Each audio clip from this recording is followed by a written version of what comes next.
You're listening to Audiology. Support our work on Patreon and be sure to submit your requests for topics in the comments below. Let's take a journey back in time to the era of good feeling, a significant chapter in American political history. This era was a time when Americans recovering from the War of 1812 came together with a renewed sense of national purpose and a yearning for unity. During this period, the Federalist Party collapsed, putting an end to the intense rivalry with the dominant Democratic-Republican Party that existed during the first party system. James Monroe, who served as president from 1817 to 1825, made it his mission to lessen the divisions caused by political parties. He focused on nominating people to positions based on merit rather than political ties, with the lofty aim of fostering national unity, and even hoped to see the end of political parties playing a role in national politics. So much so, James Monroe's time in office has become synonymous with this era of striving towards a united country. However, following the 1824 presidential election, cracks began to show within the Democratic-Republican Party itself. This split, driven by the clash over Jacksonian democracy, set the stage for the second party system. Interestingly, the very notion of the era of good feelings is a bit of a historical tease. Historians often speak of it with a touch of irony or skepticism. This is because, despite its name, the era was anything but free from political tension. Strain and division, particularly within Monroe's cabinet and the Democratic-Republican Party, were quite prevalent. So where does this term come from? Era of good feelings was actually a creation of the press, coined by Benjamin Russell in the Boston Federalist newspaper called the Columbian Sentinel. He used the phrase on July 12, 1817, when he reported on President Monroe's visit to Boston as part of his goodwill tour across America. Despite the underlying tensions of the time, the phrase has stuck and continues to mark this unique period in U.S. history. Let's talk about a period in American history known as the Era of Good Feelings, which began in 1815 after the War of 1812 wrapped up. At that time, people were feeling pretty good as the intense political disagreements that once divided groups like the Federalists and Republicans and regions like the North and South started to melt away. A big part of this easing up of tensions was that the Federalist Party was pretty much out of the picture after making a mess of things at the Hartford Convention between 1814 and 1815. As a result, they fizzled out as a major political player. Even though the Democratic-Republican Party was technically in charge, they weren't really doing much on the national stage or at the state level. What was noticeable, though, was this shift towards supporting national institutions, which were seen as key for the country's ongoing growth and prosperity. President James Madison, who came before Monroe, along with their political group, the Republican Party, started seeing the value in some of the Federalist ideas, especially after being tested by war. With the help of John C. Calhoun and Henry Clay's American System, they got ready to put these ideas into action. In December 1815, Madison clued in Congress on this new direction with his 7th annual message, which led to the creation of a national bank and new trade protection policies to help American manufacturing. Even though Madison vetoed another bill because he was a stickler for the rules, he was pretty keen, like Thomas Jefferson before him, to boost the country's infrastructure. They thought it needed a constitutional amendment, and in 1817, Madison told Monroe that it was a prime time for the states to jump on board with this idea. This shift sparked the rise of the new Republicans, who weren't put off by a bit of nationalism. People were full of hope that maybe, just maybe, politics could play nice.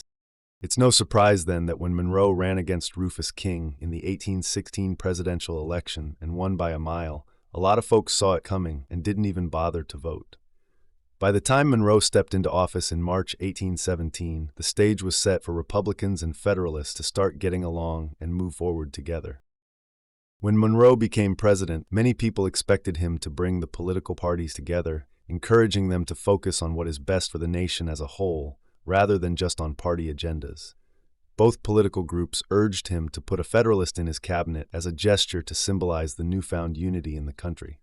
Despite this, Monroe stood firm in his belief that the Federalist Party aimed to introduce a monarchy and topple the Republican system at the first opportunity they got.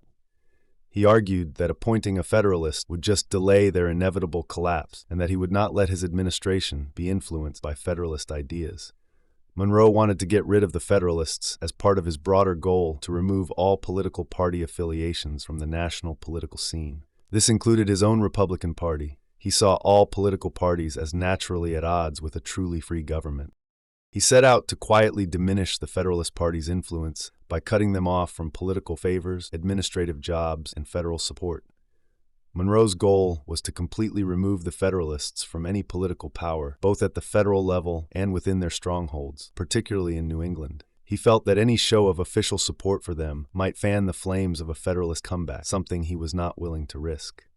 Some historians point out that Monroe did manage to tamp down party politics for a time. This was most evident in the 1820 presidential race, where he faced no opposition from the Federalists. They did not put forward a presidential candidate against him, running only Richard Stockton for vice president. Monroe, with Vice President Daniel D. Tompkins, nearly had a unanimous victory in the Electoral College, if not for a few faithless electors, one of whom voted for John Quincy Adams and some others, who were mostly former Federalists, voted for various Federalist vice presidential candidates. The 1820 election remains the last time a presidential candidate ran virtually unopposed. James Monroe's presidency was marked by a period known as the Era of Good Feelings, and nothing exemplified this more than his nationwide goodwill tour between 1817 and 1819. His visits were particularly impactful in New England, and his stop in Boston, the heart of Federalist support, stood out. It was during this time that the term Era of Good Feelings was coined by a local Federalist newspaper. Monroe was particularly effective in winning people over during his tour. He made quite the statement by wearing a uniform from the Revolutionary War and styling his hair in an old 18th century fashion. Described as tall, raw-boned, venerable, Monroe came across as pleasant and charming. People generally took to him instantly. Although he was somewhat formal and conducted himself with dignity, this didn't stop him from being courteous and sincere. As mentioned by his contemporaries, his inherent goodness and kindness were always apparent, making others comfortable in his presence. When Monroe visited Boston, the response was overwhelming, with a massive display of national pride and efforts to mend old wounds. Especially after the controversy of the Hartford Convention, New England Federalists were keen to show their allegiance. The celebrations included banquets, parades, and receptions, where many vocally pledged their loyalty, aiming to unite once more with the country, as Monroe highlighted in his writings. Abigail Adams described this outpouring of national sentiment as an expiation. There in Boston, Monroe accomplished a primary goal. The visit allowed Federalists to publicly renew their loyalty to the United States government and embrace Republican leadership, without Monroe making any comments that could embarrass them. He represented himself solely as the nation's leader, not as a victor of his political party. As time went on, Republican influence grew in New England, and by 1820, all the states there, except Massachusetts, had shifted to Republican Party control.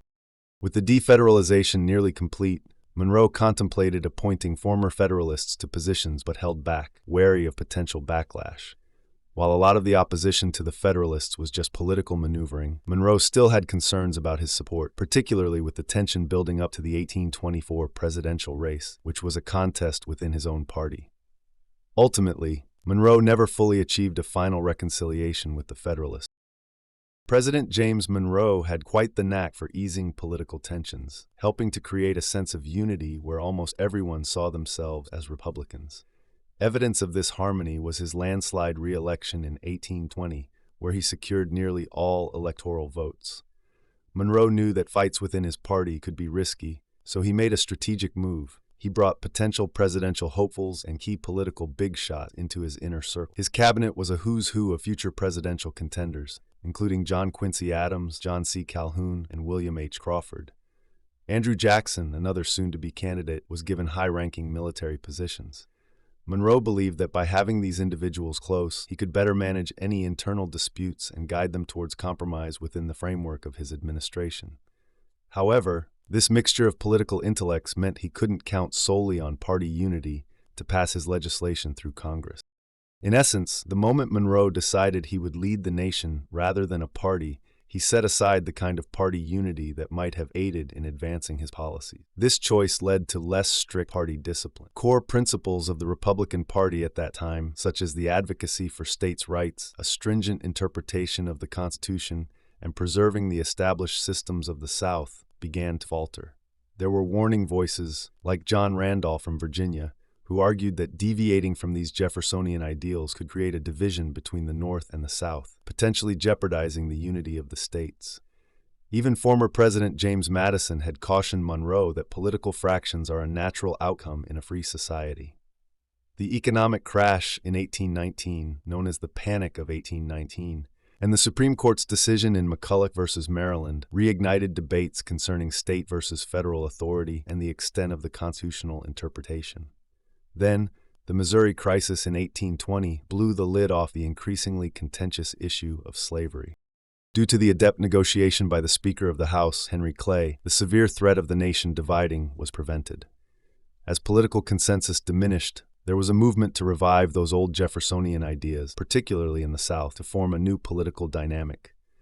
This movement aided the emergence of Jacksonian nationalism and the ascent of what is now recognized as the Democratic Party. And just like that, the period known as the Era of Good Feelings concluded. Thanks for watching, share your thoughts in the comments, and subscribe for more content.